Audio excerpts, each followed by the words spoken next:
नमस्कार, कैसे हैं आप लोग। ओके, आशा करते हैं अच्छे होंगे। आप बढ़िया तो मैं भी बढ़िया। ओके, चलिए बच्चों, काफ़ी दिन बाद वीडियोज आ रहा है क्योंकि मेरा स्वास्थ्य अच्छा नहीं था। बीच में मैंने सूचना दिया भी था एक वीडियो के माध्यम से, शॉर्ट वीडियो था। ठीक है, अभी ठीक है। परीक्षा की दृष्टि से बहुत महत्वपूर्ण प्रश्न भी है, न्यूमेरिकल है। जहां से लेक्चर खत्म हुए थे ना, उसी को आगे कंटिन्यू करते हुए हम आज जो आपका चैप्टर है ना विलियन का, लास्ट में जो एक्सरसाइज दिया हुआ है 2.4, उसी को हल करेंगे। देखिए क्वेश्चन क्या कह रहा है। प्रयोगशाला कार्य के लिए कोई लेबोरेटरी वर्क है, आपने किया भी होगा प्रैक्टिकल में।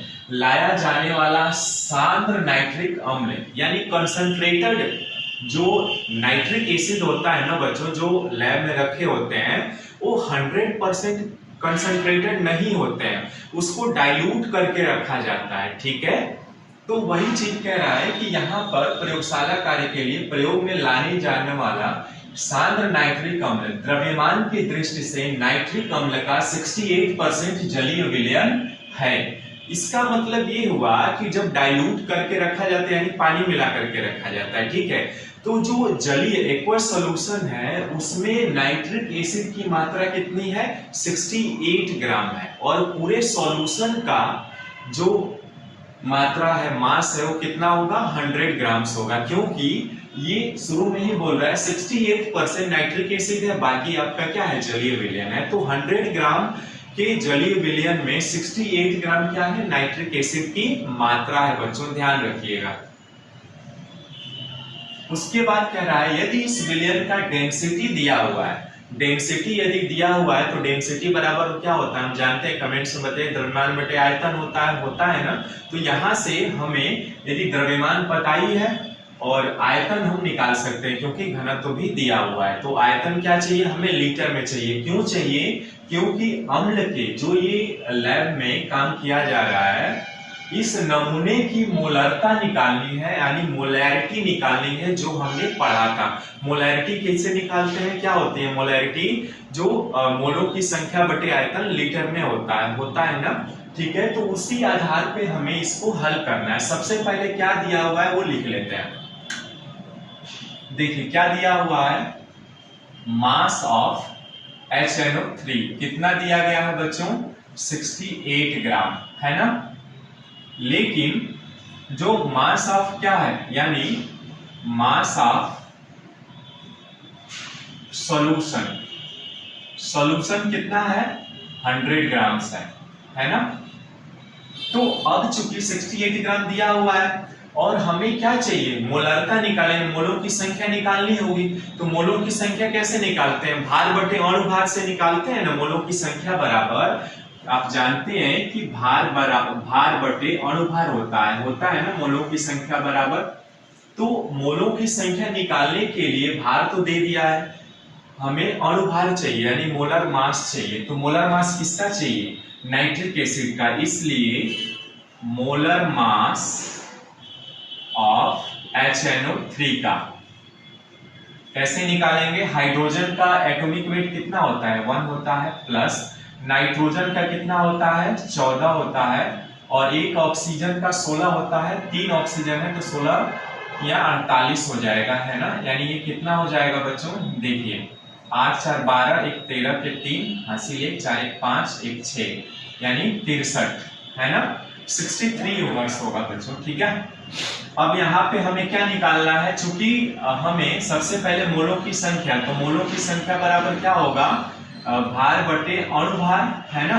तो भार कितना है, 68, और अणुभार कितना आया, 63, यानी ये ग्राम है और ये ग्राम ml इनवर्स मोल है ना। आपका मोल आ जाएगा, मोल इनवर्स 1 तो 1.08 मोल आ जाएगा। ओके, जैसे मोलों की संख्या निकालेंगे आप। ठीक है, अब चूंकि हमें दिया गया है कि घनत्व डेंसिटी बराबर होता है द्रव्यमान बटे आयतन है ना। द्रव्यमान हमें पता है तो आयतन यहां से हम निकाल सकते हैं ना, निकाल लीजिए। तो निकालेंगे तो ये क्या होगा, V = m/d आ जाएगा, है ना।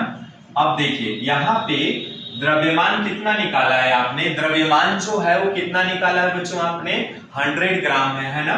100 ग्राम पूरा मास है उसका सॉल्यूशन का, और आपका डेंसिटी कितना दिया हुआ है देखिए 1.504 है ना ग्राम पर ml इनवर्स 1 दिया हुआ है। अब इसका भाग दीजिए 6.49 है ना ml में आएगा, ठीक है, यानी इसको हम लिख सकते हैं क्या 66.5 लिख सकते हैं ना ml। अब चूंकि आयतन हमें चाहिए लीटर में ना, तो इसको लीटर में कन्वर्ट करेंगे तो कितना 1000 से भाग देंगे तो ये आ जाएगा 0.666 लीटर आ जाएगा, है ना, लीटर में आ जाएगा। अब चूंकि मोलरता हमसे पूछा है तो मोलरता निकाल लीजिए, मोलैरिटी इज इक्वल टू कितना हो जाएगा, मोलैरिटी बराबर मोलों की संख्या बटे आयतन लीटर में। मोलों की संख्या कितना निकाला था आपने 1.08 मोल निकाला था, है ना, और आयतन कितना है बच्चों, आयतन जो है आपका 0.666 आपका लीटर है ना, 0.24 मोल प्रति लीटर, ठीक है। इस तरीके से हमने मोलैरिटी की गणना कर ली है। सबसे पहले क्या किया हमने, प्रश्न को ध्यान से पढ़ा, कुछ नहीं इसमें, प्रश्न को आप ध्यान से पढ़ेंगे तो जो मास है ना, mass of nitric acid 68 gram, mass of solution कितना दे दिया है हमें, टोटल 100 ग्राम्स है। मोलर मास निकाल लिया हमने नाइट्रिक एसिड का, क्योंकि हाइड्रोजन का 1 होता है, नाइट्रोजन का 14 और ऑक्सीजन का 48, तो 63 है ना ग्राम मोल इनवर्स 1 आ जाएगा।